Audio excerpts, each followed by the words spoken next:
Once you pull the door card away from the door, you want to take the Bowden cable, pull it out of its clip, pull up and away, and then the Bowden cable will come loose.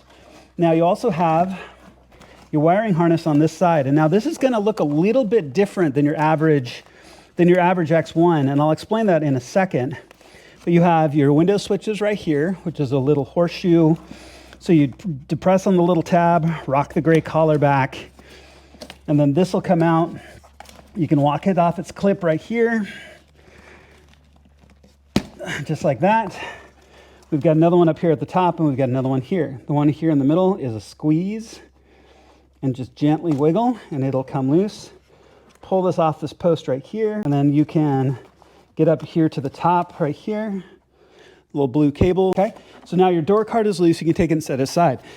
Now don't be surprised that your car looks a little bit different, both inside and here as well. There's sound matting here on the inside. This is wavy foam sound matting. This is sound skins replacing the vapor barrier here on the door.